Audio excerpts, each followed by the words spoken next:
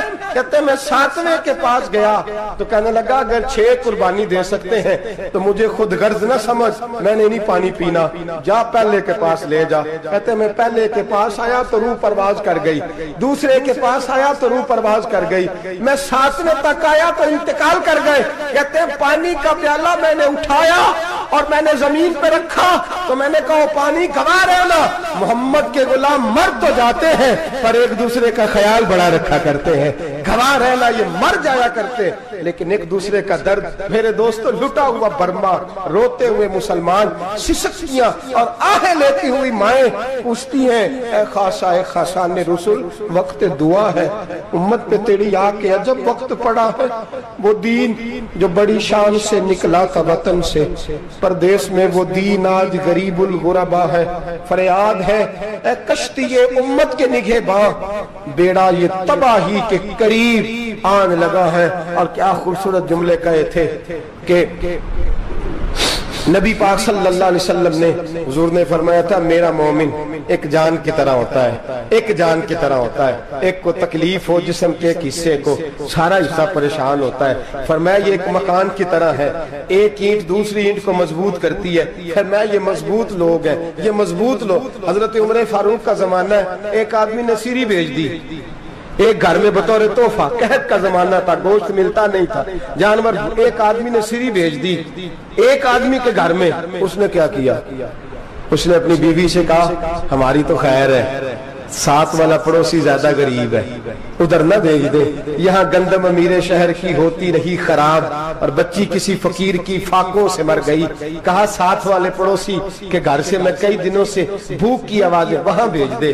اس کے گھر گئی تو اس کی بیوی شوہر کو مشورہ دیتی ہے، کہتی ہے میرے بچے تو دلیر ہے، ساتھ والے کے چھوٹے ہیں، وہ گزارا نہیں، ادھر نہ بھیج دیں۔ ادھر گئی، ایک روایت ہے 7 گھر، ایک روایت ہے 21 گھر، 21 گھروں میں گھومتی ہوئی وہ شریف پھر پہلے کے گھر میں آ گئی، اور پہلا صحابی کہنے لگا صرف تو نے ہی محمد کا کلمہ نہیں پڑھا، باقی 20 نے بھی پڑھا ہوا ہے، صرف تو نے ہی رسول اللہ سے یہ درس نہیں لیا، باقیوں نے بھی لیا ہے، اور صرف تیرے اندر ہی جذبہ اظہار نہیں، تو ہی صرف مسلمانوں سے پیار نہیں کرتی، سارے ہی پیار کرتے ہیں۔ وہ شریف پھر آ گئی، اب کیا کرنا ہے، اب کیا کرنا ہے؟ تو امام نبوی نے لکھا ہے، وہ کہنے لگی کرنا کیا ہے، پکاؤں گی میں اور کھائیں گے 21 گھر، پھر بھی اکیلے نہیں کھائیں گے، پکاؤں گی میں اور کھائیں گے 21 گھروں کے مطابق شوربہ پکا، اور پھر برتن میں ڈال کے وہ بی بی ایک کے گھر کا دروازہ کھٹکھٹاتی ہے، کہتی ہے مصطفیٰ کے غلاموں نکلو باہر اور کھاؤ، اس لیے کہ جس نبی نے مجھے پیار کا حکم دیا اسی نے تمہیں بھی پیار کرنا سکھایا ہے، یہ رنگ چشم فلک نے سکھایا ہے۔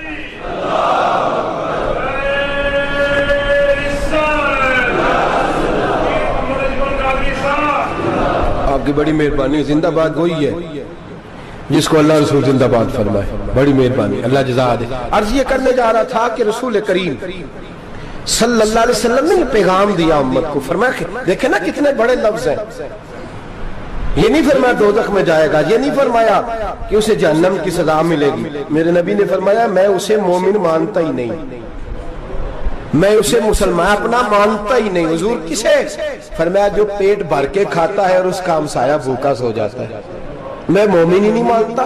سزا تو تب ملے گی نا کہ جب میں کسی سزا کا اعلان کروں، میں مانتا ہی نہیں، وہ میرا ہے ہی نہیں، خود پیٹ بھر کے کھا رہا ہے، ہمسایہ اس کا بھوکا، میں نہیں مانتا۔ انما المؤمنون اخوہ، مومن بھائی بھائی، میں مانتا ہی نہیں اسے۔ اور میرے حبیب پاک اتنے بڑے لفظ حدیث میں اور کہیں نہیں ملیں گے آپ کو، اتنے بڑے جملے کہیں نہیں ملیں گے۔ میرے نبی پاک نے فرمایا اللہ کہے گا قیامت کے دن، کون؟ اتنے بڑے لفظ حدیثوں میں ملتے نہیں جتنے یہ ہیں۔ حضور نے فرمایا رب فرمائے گا بندے سے کہ میں تیرے پڑوس میں بھوکا تھا، تو نے مجھے روٹی کیوں نہیں کھلائی؟ کون کہہ رہا ہے؟ اللہ کہہ، میں بھوکا تھا تو نے روٹی نہیں دی، میں ننگا تھا تو نے کپڑا نہیں دیا، میں پیاسا تھا تو نے پانی نہیں پلایا، میں بیمار تھا تو تیمارداری۔ یا اللہ نہ تو کھاتا ہے، نہ پیتا ہے، نہ کپڑا پہنتا ہے، نہ تو بیمار ہوتا ہے، لا تاخذہ سنۃ ولا نوم، تجھے بیماری آتی نہیں، اونگ نیند نہیں آتی، میرے مالک تو میرے پڑوس میں تھا۔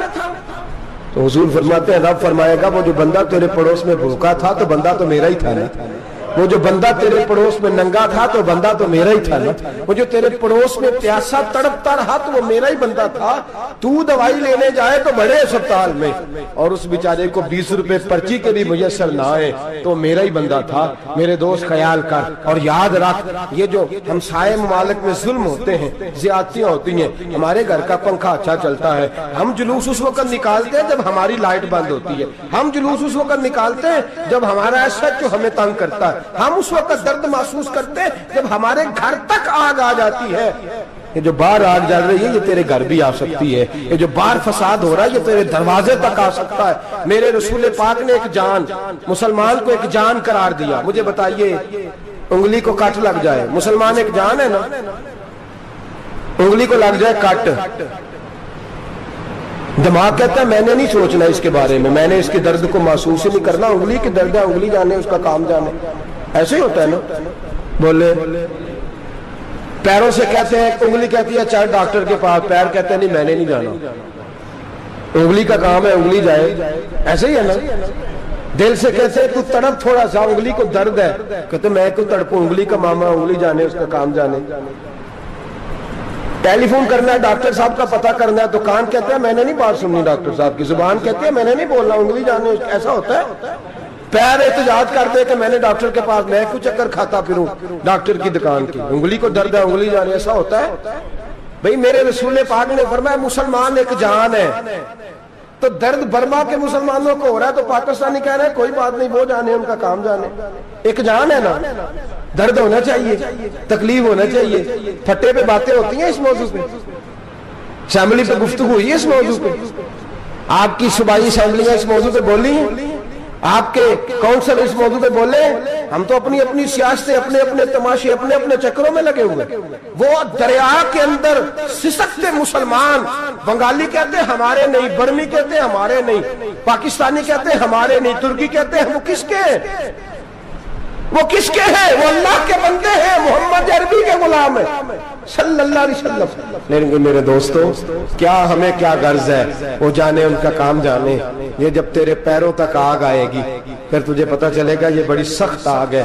آج جس کافر نے برما پر عرصہ دراز تنگ کیا ہے, مسلمان تھوڑے تھوڑے مفاد لینے کی خاطر نا, بنو عباس اور بنو امیہ کی جنگ چل رہی تھی. بنو عباس جو تھے وہ غالب آ گئے, بنو امیہ جو تھے ان کی حکومت ختم ہو گئی. تو عیسائیوں نے بنو امیہ سے کہا کہ ہم تمہارے ساتھ تعاون کرتے ہیں, ہم تمہارے ساتھ تعاون کرتے ہیں اور بنو عباس پہ غلبہ پا کے تمہیں حکومت دلاتے ہیں.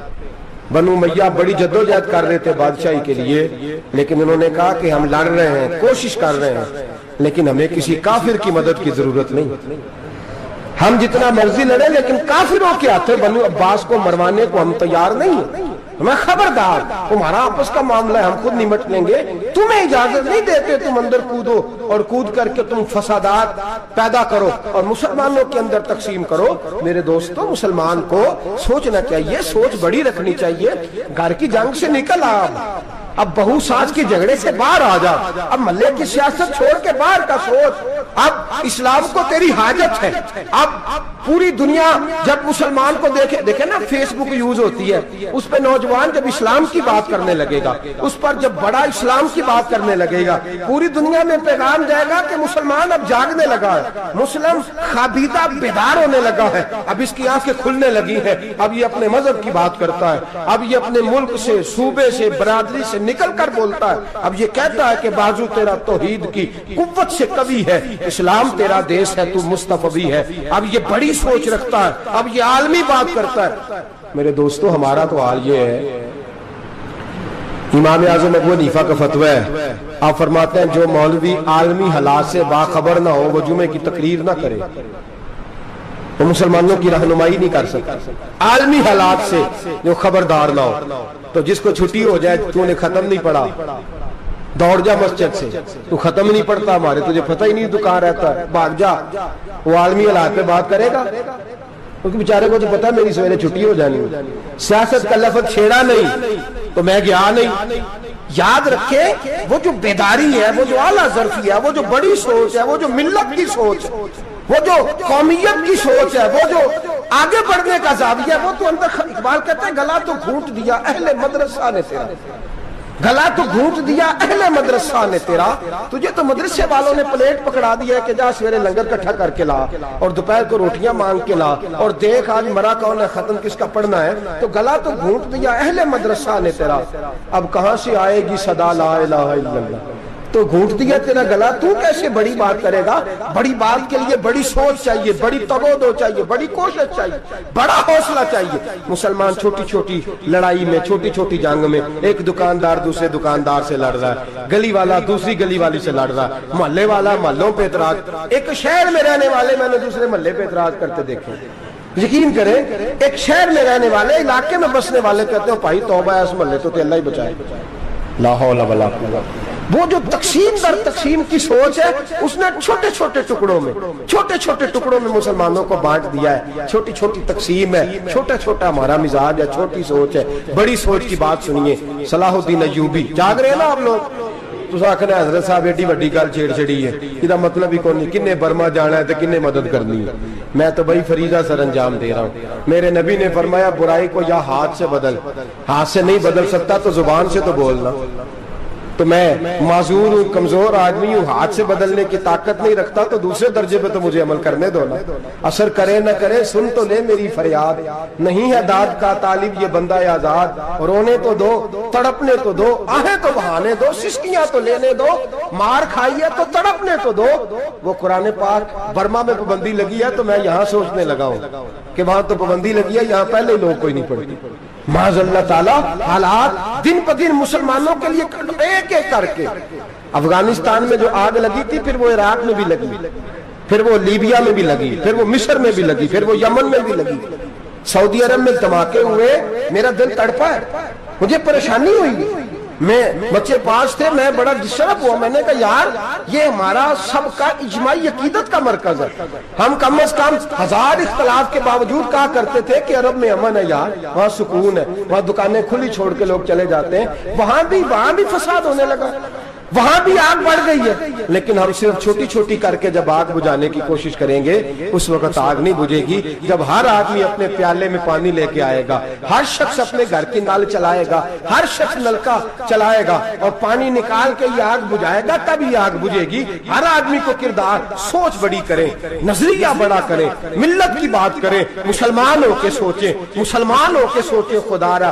نکلے یہ گھر کے جھگڑوں سے، تھوڑی دیر کے لیے اپنے آپ کو بڑا کرے، بڑی سوچ آپ بنائیں، جب دوستیاں لگائیں، یارانے لگائیں، کہ چھوٹے موٹے حساب سے بچیں۔ بابا بلے شاہ صاحب فرماتے کورے ورک کتاب نہیں ہوندے، کورے ورک کتاب نہیں ہوندے، پتھر دل گلاب نہیں ہوندے، او بلیا یاری سوچ کے لائیں، یارا نال حساب نہیں ہوندے۔ پھر ذرا نکلے اس حساب کتاب سے بات، بلیا یاری سوچ کے لائیں، یارا نال حساب نہیں ہوندے۔ پھر ذرا بڑا ذہن کرے، چھوڑے اپنے حساب، یبصرون علی انفسہم ولنبلونکم بشیء من الخوف والجوع ونقص من الاموال والانفس والثمرات۔ پھر حساب کتاب سے نکلے، پھر امام علی مقام کی طرح یہ سوچ بنائے کہ حسین کے بچے چلے جائیں تو کوئی حرج نہیں، امت پر آنچ نہیں آنی چاہیے۔ ایک امام علی مقام، کل تک امام میدان میں کھڑے تھے تو اکیلے تھے، لیکن آج پوری دنیا کہتی ہے حسین ہمارا ہے، حسین ہمارا ہے۔ آج نظریہ امام علی مقام زندہ ہے، تو اکیلا ہے تو کھڑا ہو، یہ نہ کہا کر چھوٹی سی مسجد ہے، ایک کونا ہے کھڑکاوا، مولانا تقریر کر رہے ہیں تو کیا بنے گا، ایک آواز کہیں سے گونجا کرتی ہے، پھر اس میں تاثیر میرا اللہ پیدا فرما دیا کرتا ہے، پھر اس کے اندر قوت میرا رب پیدا فرما دیا کرتا ہے، پھر اللہ اس میں تاثیر پیدا کر کے 4 دانگ عالم میں پھیلا دیا کرتا ہے۔ صلاح الدین ایوبی، مسلمانوں پہ ظلم ہوا، فلسطین میں آگ لگی اور پورے فلسطین کی گلیاں خون سے بھر گئیں، ایک دن کے اندر 70,000 مسلمان قتل ہوا۔ گھوڑوں سے سڑکوں پہ چلا نہیں جاتا تھا، گھوڑے پھسلتے تھے، اتنا خون تھا، اور کچی سڑکیں تھی، اتنا خون تھا، پہلے کچی زمین نے خون پیا، پھر خون اس سے باہر آیا، پھر بھی اتنا سخت 70,000 آدمی قتل ہوا۔ صلاح الدین ایوبی کون تھے؟ میرے غوث اعظم جیلانی کے مدرسے کے طالب علم تھے۔ جامعہ نظامیہ مدرسہ، یہ مدرسے ہیں جنہوں نے دین کے مجاہد پیدا کیے، مدارس ہیں جنہوں نے دین کے مجاہد پیدا کر کے پوری دنیا کے اندر پھیلائے ہیں۔ مدارس کے اندر دہشت گردی آئی، میں اختلاف نہیں کرتا، لیکن ابھی بھی مدرسے ہیں جن مدرسوں سے رسول اللہ کے دین کا سچا درس دیا جاتا ہے، امن، پیار اور محبت کی فضا کو عام کیا جاتا ہے، وہ مدارس، اور انشاءاللہ قیامت کی صبح تک وہ مدرسے قائم رہیں گے۔ صلاح الدین ایوبی مدرسے کے طالب علم ہے، مدرسے کا، لیکن مدرسہ اس کا تھا جو ساتھ درویش بھی تھا، جو ساتھ اللہ رسول کے احکامات محبت کے ساتھ پھیلانے والے غوث اعظم جیلانی کا مدرسہ تھا، اس مدرسے کا پڑھنے والا طالب علم۔ دیکھیں نا، علم دین شہید کون تھا؟ نعتیں پڑھنے والا تھا نا، ختم دلانے والا تھا۔ عامر چیمہ شہید کون تھا؟ نعتیں پڑھنے والا تھا نا۔ یہ نعتیں وہ چیز ہوتی ہے جو دلوں کے اندر اثر پیدا کر دیتی ہے، جو نبی پاک کی محبت کو پروان چڑھاتی ہے، اور یہی چراغ جلے گا تو روشنی ہوگی۔ صلاح الدین ایوبی اکیلا اپنے دوستوں سے کہنے لگا مسلمانوں کی مدد، چند سالوں میں نکلو مدد کریں۔ انہوں نے کہا تیرے نکلنے سے کیا ہوگا؟ کہنے لگا میں نے نہیں نکلنا، میرے اللہ نے میری مدد کرنی ہے، میرے اللہ نے میری اٹھ باندھ کمر، کیا ڈرتا ہے پھر دیکھ خدا کیا کرتا ہے، فرمایا مجھے نکلنے دے، اللہ میری مدد کرے گا۔ تھوڑا تھوڑا کر کے فوج جمع کی، کوشش کی، چند سالوں کے بعد اسی جگہ جہاں مسلمانوں کا خون بہا تھا، اللہ نے اسلام کا جھنڈا پھر سے بلند کر دیا۔ صلاح الدین ایوبی فاتح بن کے مسجد اقصیٰ کے دروازے پہ کھڑا ہے۔ چند سال گزرے، عیسائیوں کا اپنا وہ ظلم ابھی یاد ہے، اور عیسائی سارے لیڈر کہتے ہیں تیاری کر لو، اب ہمارے بچے کاٹے جائیں گے، عورتیں بیوہ ہوں گی، گردنیں کٹیں گی، اب دیکھنا جتنا خون ہم نے بہایا تھا مسلمان اس سے دگنا بہائیں گے۔ صلاح الدین ایوبی گھوڑے پہ کھڑے ہیں اور پوچھتے ہیں او عیسائیوں بتاؤ تمہارے ساتھ کیا کروں؟ گردنیں جھک گئیں، جواب کوئی بھی نہیں۔ کہا تم نے 70,000 مسلمان ایک دن میں مارا تھا، بولو تمہارے ساتھ کیا کروں؟ تم نے ایک دن میں مسلمان یوں کاٹے جیسے گاجر مولی کاٹی جاتی ہے، بولو کیا کروں؟ عیسائی کہنے لگے ہمیں اپنے ظلم یاد ہے، تشدد یاد ہے، بربریت یاد ہے، تو بہتر جانتا ہے تو نے کیا کرنا ہے۔ صلاح الدین ایوبی گھوڑے پہ فاتح کھڑا ہے، آنکھوں میں آنسو آئے، تڑپ کے رویا، کہنے لگا میں تمہارے ساتھ وہی سلوک کروں گا جو میرے مصطفیٰ نے قریش مکہ کے ساتھ فرمایا تھا، لا تصریب علیک، جاؤ تم پر کوئی زیادتی، جاؤ تم آزاد ہو۔ اس نے کہا تو کر کیا رہا ہے؟ کہنے لگا میں کیا کروں، میں اس محمد کا ماننے والا ہوں جس نے معاف کرنا سکھایا ہے صلی اللہ علیہ وسلم، میرے پیروں میں زنجیر ہے رسول اللہ کی غلامی کی، جاؤ تم آزاد ہو۔ اس نے کہا تم آزاد ہو، لوگوں نے کلمہ پڑھنا شروع کر دیا، اشہدو ان لا الہ الا اللہ واشہدو ان محمدن عبدہ۔ سارے قبیلے کے کچھ نہ کچھ لوگ مسلمان، ایک قبیلہ رہ گیا مسلمان نہیں ہوتا۔ صلاح الدین ایوبی اپنے خیمے میں بیٹھے ہیں تو ایک بی بی آ گئی، اس قبیلے کا کوئی شخص مسلمان نہیں ہوتا۔ بی بی آئی، آگے کہنے لگی میرے 4 بیٹے جنگ میں کھو گئے، چھوٹے چھوٹے بچے جنگ میں کھو گئے، مل نہیں رہے، فوجیوں کو حکم دے مجھے میرے بچے تلاش کر کے دیں۔ صلاح الدین ایوبی نے جھٹ پٹ سر پہ امامہ باندھا، نیزہ پکڑا، سینے بند باندھا، اپنے جبے کو سمیٹا اور باہر کہنے لگی تو کدھر جا رہا ہے؟ کہنے لگا میں خود تیرے بچے تلاش کر کے دوں گا۔ صلاح الدین چند سپاہی ساتھ گلی گلی نکلے، گلی گلی فجر کے نکلے، اثر ہو گئی، تھک گئے، 2 نمازیں صحرا میں پڑھی، جنگل کے اندر پہنچے تو ایک کونے میں 4 بچے ایک جگہ ڈرے اور سہمے ہوئے بیٹھے ملے۔ صلاح الدین ایوبی اٹھا کے لائے، ماں کو کہنے لگے تیرے بچے ہیں، نکلا اس لیے تھا کہ میرے نبی نے فرمایا بچے جدا ہوں تو ماں کو درد بڑا ہوتا ہے، اور میرے رسول نے فرمایا تھا جب جنگ کرنے جاؤ تو کھیت برباد نہ کرنا، فصلیں تباہ نہ کرنا، بچوں کو ماں سے جدا نہ کرنا۔ فرمایا میں سوچ رہا تھا تیرے بچے کہیں میری وجہ سے جدا ہو گئے تو مصطفیٰ کو جواب کیا دینا۔ فرمایا تیرے بچے ڈھونڈ کے لایا ہوں۔ بچے ماں کے پاس آنے لگے تو ماں نے بڑے بیٹے کے منہ پہ تھپڑ مارا، کہتا اماں کیا ہوا؟ کہنے لگے تو نے سنا نہیں کہ دشمن کے بچوں کی اتنی حفاظت کرتا ہے، میرے پاس نہ جا، اس کے قدموں میں بیٹھ جا۔ جس نبی کے غلام اتنے سچے ہیں وہ نبی کتنا سچا ہوگا، جس نبی کے نوکر اتنے کھڑے ہیں وہ نبی کتنا کھڑا ہوگا، جا کے کلمہ پڑھ لے۔ میرے دوست یہ اسلام ہے جس نے غیروں کا درد بھی اپنے سینے میں رکھا۔ اقبال کہتا ہے سارے زمانے کا درد ہمارے ہی سینے میں ہے، برما کا مسلمان ہو یا عراق، لیبیا، افغانستان، کشمیر کا مسلمان ہو، میرے دوست وہ غیر نہیں ہے، وہ تیرا اپنا ہے۔ اس کا رنگ نہ دیکھ، اس کی بولی نہ دیکھ، اس کا قبیلہ اور علاقہ نہ دیکھ، دیکھ کہ وہ تیرے رسول کا کلمہ پڑھتا ہے، وہ دیکھ کہ وہ کعبے کی طرف منہ کر کے نماز پڑھتا ہے، دیکھ کہ تیرا اور اس کا نصاب زندگی قرآن ایک ہے۔ میرے دوست کچھ نہیں کر سکتا تو دعا تو کر دیا کر، کچھ نہیں کر سکتا تو التجا تو کر دیا کر۔ اللہ کے حضور یہ تو کہا کر کہ اللہ مسلمان جہاں بھی ہیں تو ان کی مدد فرما، اللہ مسلمان جہاں بھی ہیں تو ان کی غیبی امداد فرما۔